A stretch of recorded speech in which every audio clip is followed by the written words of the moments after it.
প্রাণী সম্পদের সাথে কাজ করে আমি নিজেকে প্রাণী সম্পদের মা হিসাবে মনে করি। আমি মনে করি আমি প্রাণী সম্পদের মা, আমি পশু পাখির মা।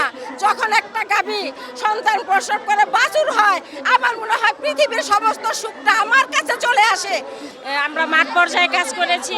আমরা জানেন যে মাঠ পর্যায়ে আমরা প্রাণী সম্পদের উন্নয়নের জন্য কাজ করেছি। এখন বর্তমানে আমাদের কাজ নেই এবং আমাদের পরিবার খুব কষ্টে আছে।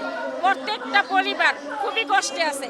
আমরা নিরলসভাবে কাজ করেছি, সকাল থেকে সন্ধ্যা পর্যন্ত। ঝড় বৃষ্টি রোদ কোনো কিছুই আমরা উপেক্ষা করিনি।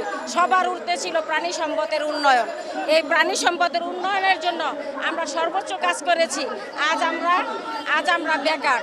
আমার এই উপায়, আমাদের এখন কর্মসংস্থান নেই। আমরা দুমুঠো ভাতের আমাদের ব্যবস্থা নেই। আমাদের সন্তানদের সুশিক্ষা দেওয়ার ব্যবস্থা আজকে আমাদের নেই। তাই আমাদের মাননীয় প্রধানমন্ত্রীর কাছে আমাদের দাবি, আমাদের কর্মসংস্থান দেন। আপনারা 5 লক্ষ লোকের কর্মসংস্থান দিবেন বলেছেন, সেখানে আমাদের 4200 এলএসপিকে কেন এভাবে মাঠে ফেলে দিলেন, কেন ছুঁড়ে ফেলে দিলেন? আমাদেরকে কর্ম দেন, আমাদেরকে কাজ দেন, আমরা কাজ করতে চাই। আমি এর আগেও বলেছি, আমি কিন্তু এই প্রাণী সম্পদের সাথে কাজ করে আমি নিজেকে প্রাণী সম্পদের মা হিসাবে মনে করি। আমি মনে করি আমি প্রাণী সম্পদের মা, আমি পশু পাখির মা।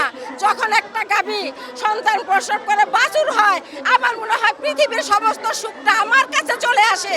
যখন একটা খামারি ছোট্ট খামারি থেকে বড় খামারি হয়, পৃথিবীর সমস্ত আনন্দটা আমার কাছে চলে আসে। কেন আমার এই আনন্দ, আমার এই হাসি মুখ আপনারা কেড়ে নেবেন?